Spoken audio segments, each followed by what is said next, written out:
What if the oldest stories on Earth aren't myths, but memories? We are taught from a young age that human civilization blossomed on its own.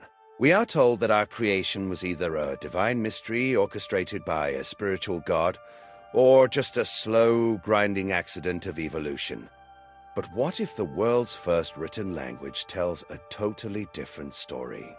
Not one of gentle creation, but of a cosmic genetic experiment, deep within the 6,000-year-old clay tablets of ancient Sumer, buried in the dust of modern-day Iraq. A wild theory suggests our very DNA was designed by beings from another world with their own specific and maybe even sinister purpose. This isn't just a story about the past. It is a challenge to everything we think we know about the present. This is the story of the Anunnaki Code. For millennia, we've looked to the stars and asked, where did we come from? We've built religions, sciences, and our whole sense of self around the answers. But the Sumerian civilization, the very first high civilization in human history, left behind an answer so jarring that mainstream history just refuses to touch it. These ancient pioneers are credited with developing some of the world's earliest writing, complex laws, and even wheeled vehicles. But alongside these inventions, they kept detailed, matter-of-fact records of gods who came down from the sky. They called them the Anunnaki, according to one very persistent and controversial theory. These weren't spiritual entities or metaphors for the weather.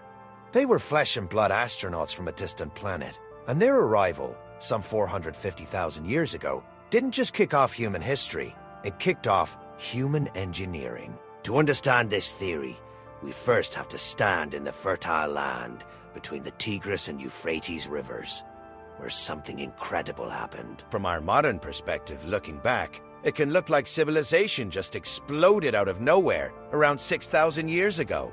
One moment, humanity is living in scattered, simple villages. The next, we see the sudden rise of monumental architecture, complex mathematics, and sophisticated astronomy. Suddenly, humanity seems to master agriculture and irrigation all at once.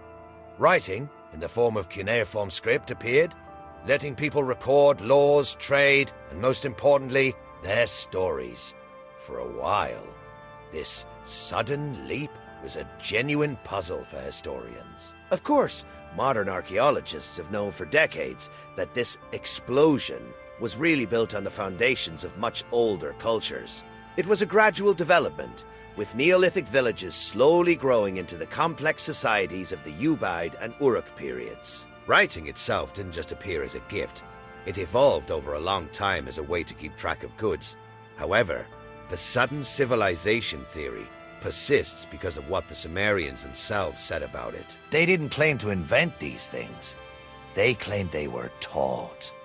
They credited their knowledge of the stars, their laws, and their agriculture directly to the Anunna, the princely offspring of the sky god. They wrote about these gods not as magical spirits, but as biological beings who walked among them, ruled over them, and even interbred with them. If you look closely at the artifacts they left behind, you find things that are incredibly difficult to explain. Take, for instance, the Well-Blundell Prism, located today in the Ashmolean Museum. It is a clay prism inscribed with the Sumerian King List. It lists the rulers of Sumer and the lengths of their reigns. Historians accept the later parts of the list as historical fact, but the beginning of the list? They dismiss it as pure fantasy. Why? Because the list claims that before the Great Flood, kings ruled for thousands of years. It reads, after the kingship descended from heaven, the kingship was in Eridu. Enlil became king. He ruled for 28,800 years. It continues listing kings reigning for 36,000 years, 43,000 years. Mainstream science calls this mythology. But the ancient astronaut theory asks a different question. What if these numbers are real? What if early rulers lived this long because they weren't human? Or because they were the direct offspring of beings whose biology evolved on a planet with a much, much longer orbital cycle? In the mid-20th century, a radical new take on these ancient texts emerged. proposing that we stop reading them as myths and start reading them as history. The main architect of this theory was an author named Zecharia Sitchin. He wasn't a professional archaeologist or linguist, but he taught himself to read Sumerian cuneiform and spent his life translating ancient texts. His work, starting with the 12th planet in 1976, laid out a breathtaking story. Sitchin argued that mainstream academics had either misunderstood or were deliberately ignoring what the tablets really said. He claimed that when the Sumerians wrote gods, they meant people from the sky. When they wrote temple, they meant control center. And here's where things get really controversial. Scholars who have dedicated their lives to these languages say Sitchin's translations are full of errors and wishful thinking. For instance, his famous translation of Anunnaki as "those who from heaven to earth came" is widely cited in pop culture. But linguists point out that this is a creative breakage of the word. A more accurate academic translation is princely seed or royal offspring. Likewise, Sitchin's claim about 12 planets is based on his reading of specific artifacts, like the cylinder seal VA-243.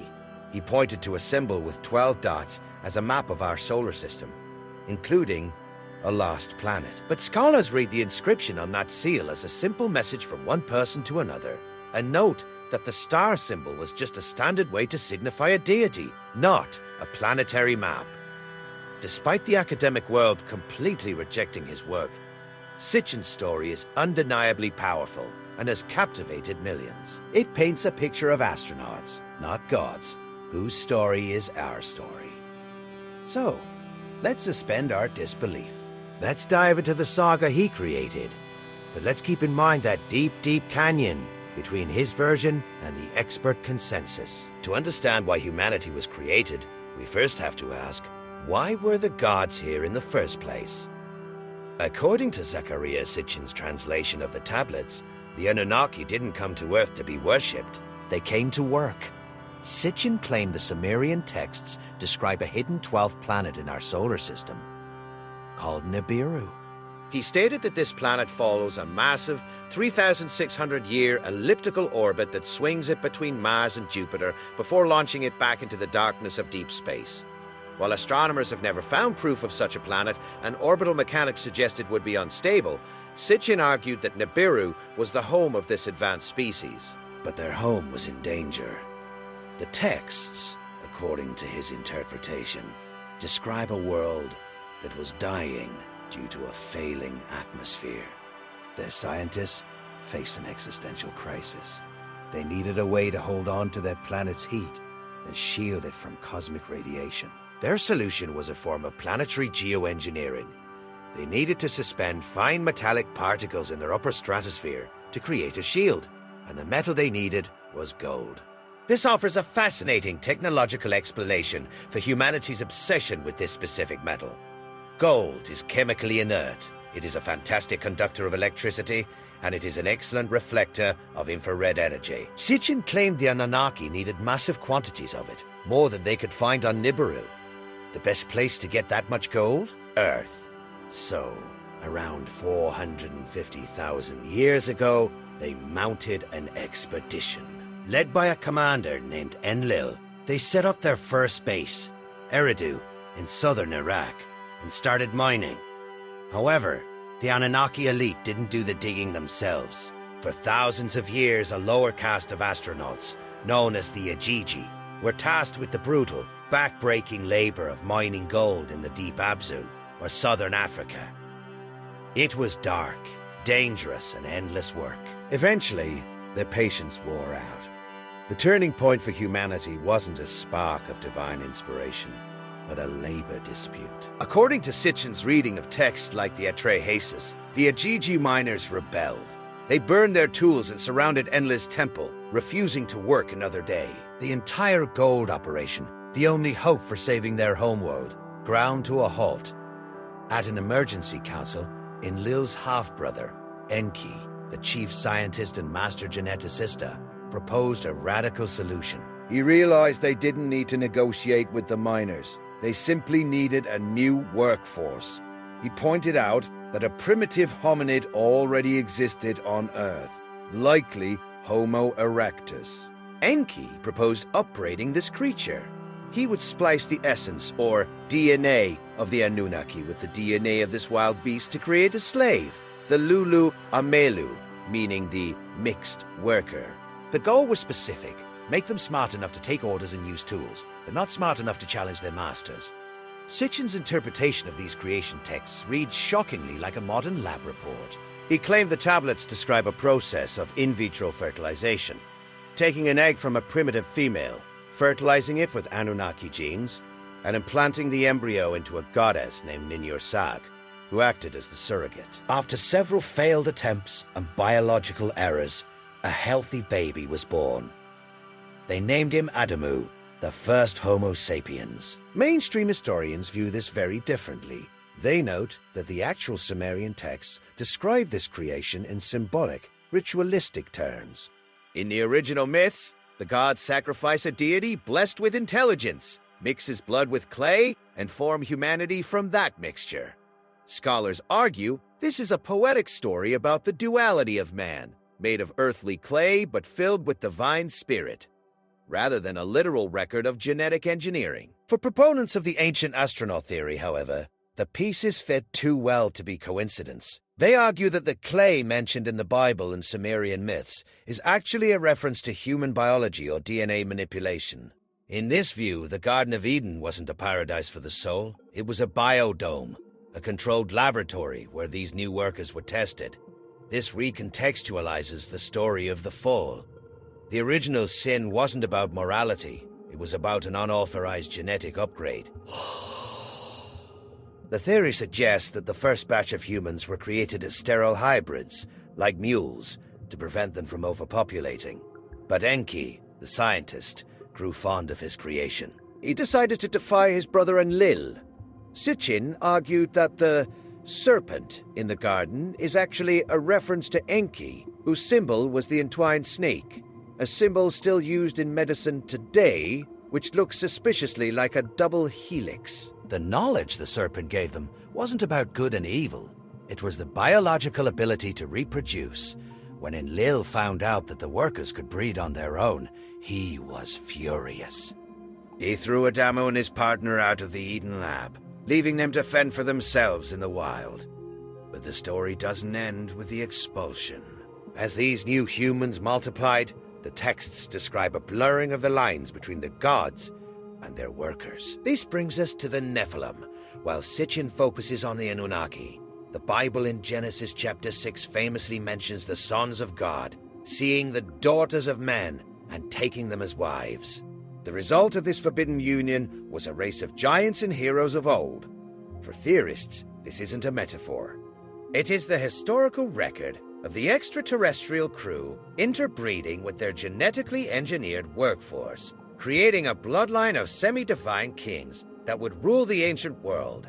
Critics and scientists, of course, push back hard against this biological narrative. Some believers point to human chromosome 2, which appears to be a fusion of two smaller chromosomes found in other primates, claiming this is the smoking gun of Anunnaki tampering. However, evolutionary biologists explain that this fusion is a natural mutation that occurred in our deep past, well documented in the natural world, and not evidence of a cosmic scalpel. Regardless of the science, the stage was now set for a conflict. Humanity was growing, breeding, and becoming noisy. The Anunnaki commanders were beginning to regret their experiment. And as the planet Nibiru approached Earth for its next pass, a catastrophe was looming that would force a final, deadly decision. As the millennia passed, the Lulu humanity did exactly what living things do. We multiplied. We spread from the mining camps of Africa to the fertile plains of Mesopotamia. But we weren't just numerous, we were loud. The ancient texts describe the noise of mankind becoming unbearable to the gods. In the Atrahasis epic, Enlil, the commander, complains that the uproar of mankind is so great he can no longer sleep. Sitchin interpreted this noise not just as volume, but as rebellion. The slave species was becoming uncontrollable. Enlil saw us as a failed experiment. He wanted to hit the reset button. According to Sitchin, he didn't need to create a weapon to destroy us. He just needed to let nature take its course. The planet Nibiru was on its return journey, swinging dangerously close to Earth. Sitchin claimed the Anunnaki scientists calculated that the gravitational pull of their passing planet would destabilize the Antarctic ice sheet, causing it to slip into the ocean and trigger a global, cataclysmic tidal wave. At a secret council, Enlil made the other gods swear an oath. They would retreat to their ships in Earth's orbit, ride out the disaster, and let humanity drown. But Enki, the scientist who created us, refused to let his work vanish. He couldn't break his oath to speak to a human, so he spoke to a reed wall, knowing his favorite human, Zeusudra, the Sumerian Noah, was listening on the other side. He gave him the blueprints not for a wooden ark, but for a submersible vessel capable of surviving the crushing pressure of the tidal wave. The floodwaters came, just as predicted. When the waters finally receded and the Anunnaki landed their ships on the peaks of the emerging mountains, Enlil was furious to see smoke rising from a cooking fire. Humans had survived. But rather than finish the job, the gods relented. They needed food, and they needed labor to rebuild. They decided to let humanity live, but the age of direct contact was over. From now on, they would rule from behind the scenes, through a new class of intermediaries. This, the theory claims, is the moment kingship was lowered from heaven. The Anunnaki appointed human kings to enforce their laws and manage the population, creating the first divine bloodlines. Under their guidance, humans were taught agriculture, mathematics, and astronomy to help rebuild civilization. But the peace was fragile. The Anunnaki factions, led by the rival brothers Enlil and Enki, were still at odds. And according to Sitchin, this rivalry spiraled into a high-tech war that ended the Sumerian civilization around 2000 BCE. Sitchin points to a series of texts known as the Lamentations of Ur.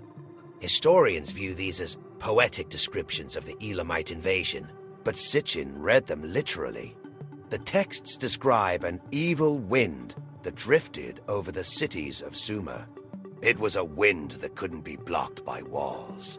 It poisoned the water, killed the cattle, and made the people's skin peel off. The texts say the people, not potsherds, filled the streets. The walls were breached, the high gates, the roads were piled with dead. Sitchin argued this was a description of radioactive fallout.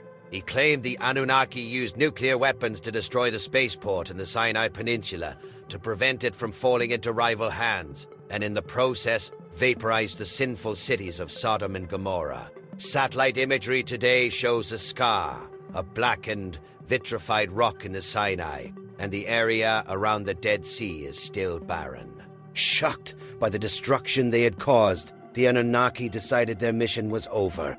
They packed their ships and departed, leaving their broken experiment behind to fend for itself. They left us with their kings, their crops, and their stories. But according to the theory, they also left us with something else. A genetic lock. Remember the core of the myth. We were designed as workers, smart enough to follow instructions, but perhaps limited in our ability to access higher dimensions of thought. Interestingly, modern science has found something that creates a bridge between this ancient myth and our current reality. A landmark study by NASA analyzed the creative potential of human beings. They found that 98% of 5-year-olds test at a creative genius level. They are intuitive, rapid learners, operating in a flow state. But by the time those same children become adults, that number drops to just 2%. It is as if a breaker switch in our brain flips off as we grow up. Neuroscientists have identified this genius switch. It is a specific brainwave frequency called the Theta State. This is the state of deep intuition and super learning. It's the state you're in when you have a great idea in the shower, or when you wake up with the solution to a problem. The Anunnaki may have designed us to be limited, but the key to unlocking that limit is still inside you. And you don't need a spaceship to find it. There is a 7-minute audio track developed by brain entrainment specialists that is designed to gently guide your brain back into this dormant theta state. It's called the Genius Wave. Think of it as a reactivation code for that 98% potential you were born with. We have pinned the link to this audio in the description and the top comment below. Click it, listen to the sample, and see if you can wake up the sleeping giant in your own DNA. We are left with two very different creation stories. One is about gods who shaped us from clay and divine will, a poetic, spiritual story of our beginnings. The other is about extraterrestrial scientists who built us as a workforce, nearly destroyed us with their wars, and then left us on this lonely rock.